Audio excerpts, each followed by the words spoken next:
Now, Boris Johnson headed off to Belfast this morning, and of course we've heard some really tough talk from cabinet ministers over the course of the last few weeks. Yes, Article 16, we're going to scrap the protocol. That's what many Conservative cabinet ministers have been saying, and of course the real effect of this protocol is that a part of the United Kingdom has effectively been cut off in many ways from the rest of us. You know, we've been through on this programme and rehearsed why Sinn Féin are the largest party in Stormont. It's because the unionists can't get together and they're horribly, horribly divided. But where are we going with this? Because it's perfectly clear from what Boris Johnson wrote earlier on today, said when he was in Belfast, that the government is not going to scrap the protocol, but they are going to amend the legislation. Does that actually make any difference at all? Isn't this simply kicking the can down the road?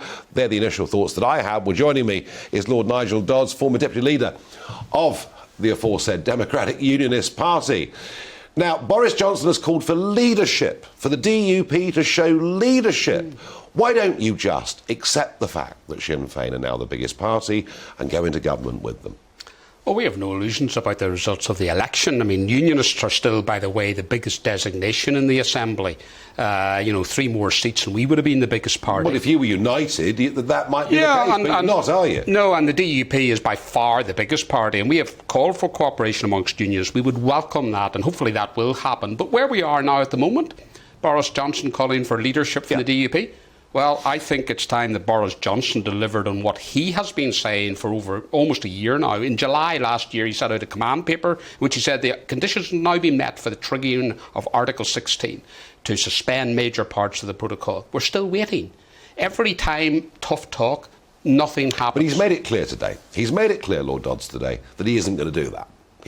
He's going to amend the legislation in Westminster, and that's going to be sufficient to solve all of your problems. So you should be happy. Well, we're going to wait and see what the legislation actually says.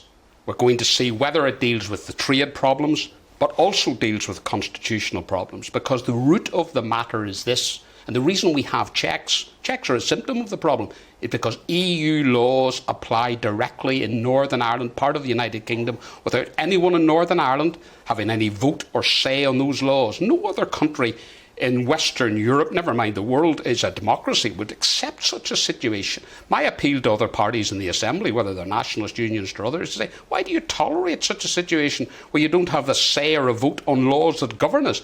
So we need to get rid of that problem as well as the trade and the check issues. And we will examine the legislation. I guess the answer. Whether they do that. So you'll examine the proposed legislation. If the legislation is proposed, would you at that moment go into a form of government with Sinn Féin? Because I listened to your leader, Geoffrey Donaldson, earlier on today, and he was kind of saying, well, we've had enough of promises.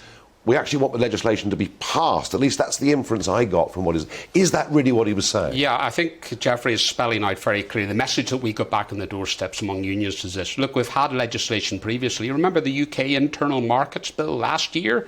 It actually was introduced on the floor of the Lords. There was debates on it, and then it was withdrawn by Michael Gove. We're not going to fall for that one again. We need to see action.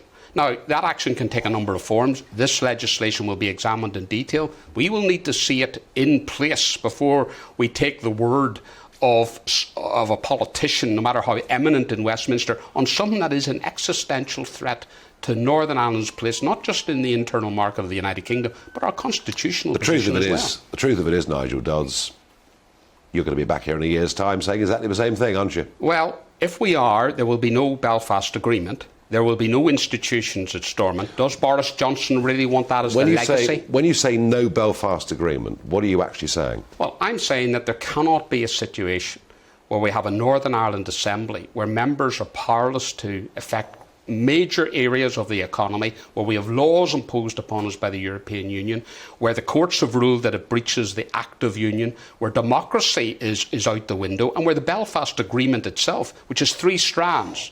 Strand 2 is north-south, strand 3 is east-west between Britain and Ireland.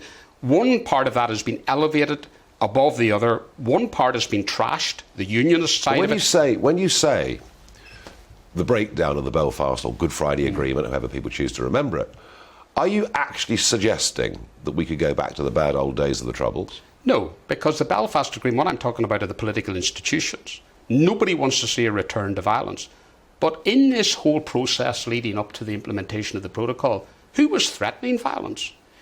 We had Leo Varadkar running around the Taoiseach of the Irish Republic, the Prime Minister, waving pictures of customs hosts being burnt out, warning of a return to violence. They used the threat, but we're not. But he's gone. But he's gone. Yes, but the Irish government still needs to act responsibly. Nobody is advocating a return to violence. Nobody wants to see it. I don't believe the evidence is there that that will happen. But what we are talking about is the collapse of the political institutions.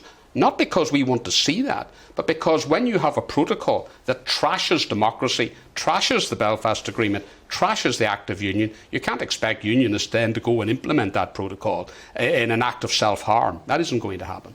Nigel Dodds, I suspect this one will run, and I think that Lord Dodds will be back here in a few months' time saying it simply isn't good enough and the government hasn't stepped up.